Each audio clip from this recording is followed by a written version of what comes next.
On vient tremper le tout dans la farine. Généreusement, ça va décoller toutes nos frites. Voilà. Allez, retour. On va la lever comme ceci. On va prendre de la farine dans la main. On va la faire tomber pour que ça aille au cœur de l'aubergine. On vient directement dans notre pâte à tempura.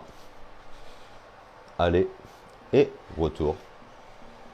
Et là, on vient directement déposer le tout dans la chapelure. Donc là, on frotte. On vient recouvrir avec notre chapelure. Allez, et retour.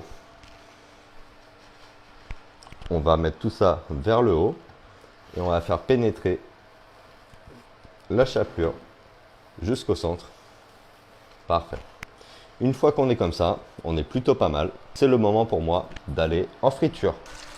Parfait, mon aubergine est bien frite. Je l'écoute comme ceci et on vient directement la déposer sur un papier absorbant pour l'excédent d'huile. Et moi, je vais en profiter pour récupérer mes 3 boules de viande qu'on va se servir pour la suite de la recette. Donc, je reviens avec mes 3 boules de viande hachée épicée. On les aligne comme ceci.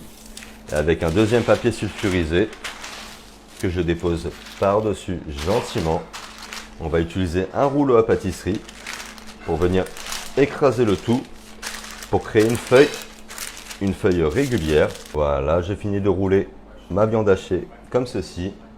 C'est plutôt pas mal. Comme vous pouvez le voir, c'est régulier, c'est nickel. On va prendre notre sauce tomate qu'on va couler comme ceci. Voilà, pas plus, hein.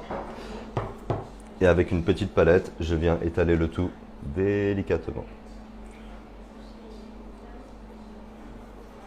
Voilà, on est bien régulier en sauce tomate. On va pouvoir sortir ça. Je vais ramener mes tranches de courgettes. Je vais finir de couper mes lamelles à la mandoline. C'est plus régulier. On va en prendre 2. Je cherche le milieu et on vient tapisser toute notre viande hachée comme ceci. Nickel.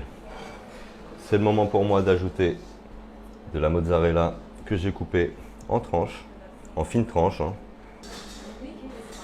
Parfait. Les dernières tranches, on est plutôt pas mal. Nickel. On va venir mettre un petit moulin de poivre histoire d'assaisonner le tout. Et bien évidemment, le poivre sans sel, ça marche pas trop.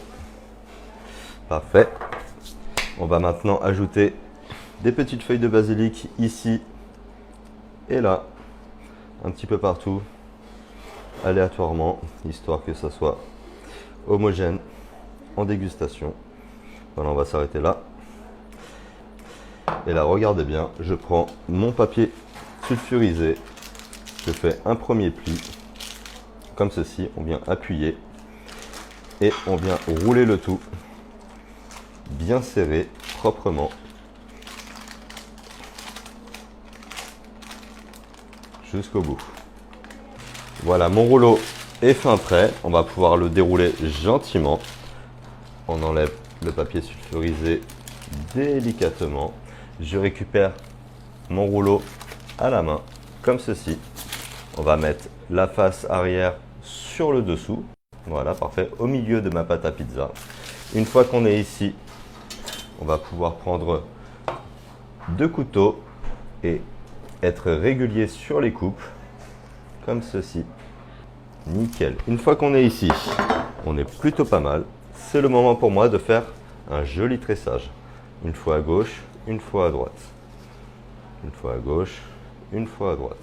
Et ainsi de suite, jusqu'à la fin du boudin. Ça va être très sympa, ça va faire un très joli résultat.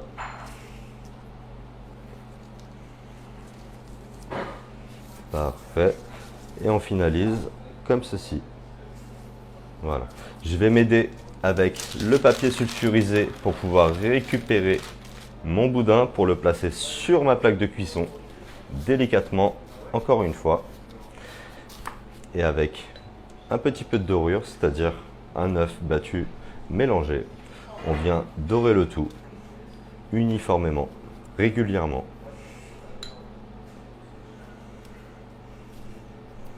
Voilà.